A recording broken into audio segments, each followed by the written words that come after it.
News 28 मराठीमध्ये आपले स्वागत आहे। आजच्या मोठ्या बातम्यांबद्दल बोलूया। कष्टाळू शेतकऱ्याची प्रगती पावल्या न गेल्याने अज्ञात इसमाने कापली 38 संत्र्याची झाडे, केले 1.5 लाखाचे नुकसान। कुणाच्या प्रगतीची किती ईर्ष्या करावी याची काही परिसीमा असते, परंतु सावनेरमध्ये एका शेतकऱ्यांची आर्थिक भरभराटी पाहावल्या न गेल्याने त्या कष्टाळू शेतकऱ्याचे संत्र्याचे 6 वर्षाचे झाड एक जळफाट झालेल्या अज्ञात इसमाने बुडापासून कापून टाकल्याची घटना घडली आहे।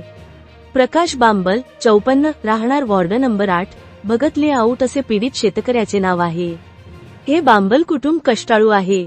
अत्यंत हलाखीच्या परिस्थितीला मात देत हे कुटुंब पुढे आलं। प्रकाशला उपजीविका चालेल एवढ्या पगाराची नोकरी लागली, परंतु शेतीशी जुळलेली नाळ ही काही तुटली नाही।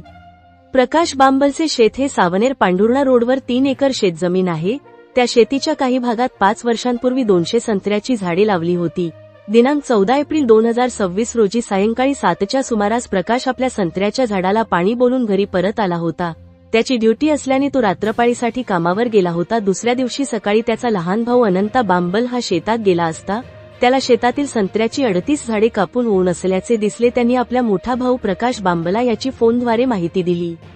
प्रकाशने शेतात जाऊन बघितले असता त्याला जवळपास 38 झाडे कापून पडलेली दिसली। या झाडाची अंदाजे किंमत 1.5 लाख रुपये आखण्यात आली आहे।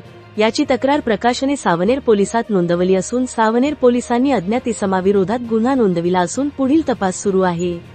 या घटनेचा सावनेरभरात संताप व्यक्त करण्यात येत आहे। सावनेर संवाददाता मुकेश नरबडेची रिपोर्ट। माझे नाव प्रकाश केशवराव बांबल, मुक्काम post Saoner, Bhagat layout, ward number 8, जिल्हा नागपूर। माझी सावनेरला वानखळे लॉनच्या बाजूला अंदाजे 3 एकर शेती आहे। त्या शेतामध्ये 5 वर्षापूर्वी मी संत्र्याची 200 झाडे लावली। 14 तारखेला दिवसभर मी शेतामध्ये संत्रा झाडांना पाणी ओढलं आणि 5 वाजता सायंकाळला घरी निघून गेलो।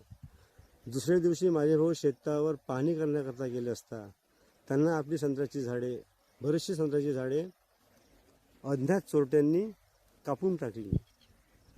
त्यांनी मला 6:30 वाजता घटनेची माहिती दिली। मी शेतात येऊन बघितलं असता संत्र्याचे झाडं पूर्णतः कापून टाकली। त्यामुळे जवळपास त्या झाडामुळे माझं 30 लाख रुपयाचं नुकसान झालं आणि आता भविष्यामध्ये शेती व्यवसाय करायची की नाही माझ्यापुढे चिंतेचा विषय बनला आहे आणि मी आता नैराश्यामध्ये जीवन जगत आहे।